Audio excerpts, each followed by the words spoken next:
থেকে আমি আমার বাপের বাড়িতে চলে যাচ্ছি, সেখানেই থাকবো। রাহাত, প্রিয়া, ওর বাবা মা কেউ আমাকে আটকালো না। আমি আমার ব্যাগ নিয়ে সোজা বাপের বাড়িতে চলে আসলাম। আসার সময় শুনতে পেলাম প্রিয়ার মা হেসে হেসে বলছে, আরে রাহাত বাবা, আজকে তোমার জন্য ইলিশ মাছ রান্না করব। কেউ আমাকে একটা বার আটকালোও না। আমি তখন আমার বাপের বাড়িতে চলে এসেছি। এসে দেখলাম মা বাবা তৈরি হচ্ছে, তারা আমার মামার বাড়িতে যাবে। আমার মামার অবস্থা ভালো না, স্ট্রোক করেছে। মা তখন বলল, তুই এই সময়? আমি তখন মা বাবাকে সবকিছু খুলে বলতে পারলাম না। প্রিয়ার বিয়েতে এসেছিলাম, তাই ভাবলাম তোমাদের সাথে একটু দেখা করে যাই। তখন আমার মা বাবা আমাকে বলল, তা জামাই বাবাজি কোথায়? আমি তখন বললাম, ও তো ওর ব্যবসার কাজে চলে গেছে। এরপর বাবা মা আমাকে একটা গাড়িতে উঠিয়ে দিলেন। চলে আসলাম শ্বশুর বাড়িতে। ওইদিকে বাবা মা মামার বাড়িতে চলে গেছে। শাশুড়ি মা গেট খুলেই দেখলেন আমি দাঁড়িয়ে আছি ব্যাগ হাতে। তখন তিনি বললেন, রাহাত কোথায়? আমি আর কিছুই বলতে পারলাম না, সোজা হাউমাউ করে কাঁদতে শুরু করলাম শাশুড়ি মাকে জড়িয়ে ধরে। এরপর শাশুড়ি মা আমাকে বোঝালো এবং বলল, কি হয়েছে সবকিছু খুলে বলো আমাকে। রাহাত কোথায়? আমি তখন বললাম, রাহাত ওই বাড়িতেই আছে। এরপর আমি আমার শাশুড়ি মাকে সবকিছু খুলে বলি। সব শুনে আমার শাশুড়ি মা প্রচন্ড রেগে যায় তার ছেলের উপর। সাথে সাথে রাহাতকে কল করে।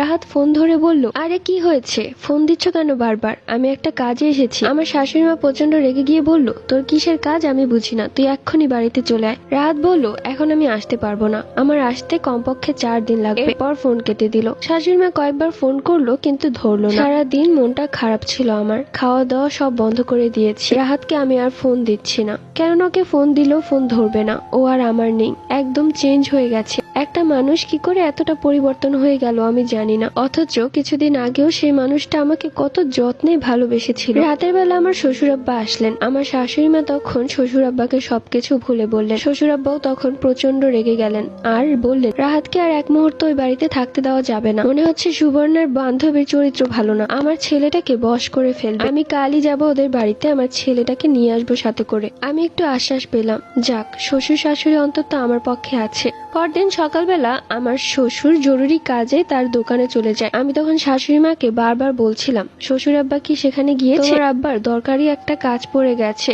তাই সে দোকানে চলে গেছে। আমি তখন আবারও হতাশ হয়ে পড়লাম। দেখতে দেখতে কেটে গেল ঠিক 4 দিন। এরই মধ্যে শ্বশুর আব্বা সেখানে যেতে না পারলেও রাহাতকে কয়েকবার ফোন করেছে। রাহাত ওই টুকটাক কথা বলেই ফোন কেটে দিয়েছে, আর রিসিভ করেনি। 4 দিনের দিন আমি রান্না করছিলাম। হঠাৎ করেই কলিং বেল বেজে উঠলো। আমি গিয়ে দরজা খুলতেই আমার পায়ের নিচ থেকে মাটি সরে গেল। রাহাত শেরওয়ানি এবং প্রিয়া লাল বেনারসিতে দাঁড়িয়ে আছে, তাদের গলায় ফুলের মালা। আমি তখন মাটিতে অজ্ঞান হয়ে পড়ে গেলাম। যখন চোখ খুলে তাকালাম তখন দেখলাম আমার শ্বশুর আব্বা শাশুড়ি মা আমার পাশে বসে আছে। আমি তখন কিছুটা পাগলের মতো করতে লাগলাম আর বললাম, রাহাত কোথায়?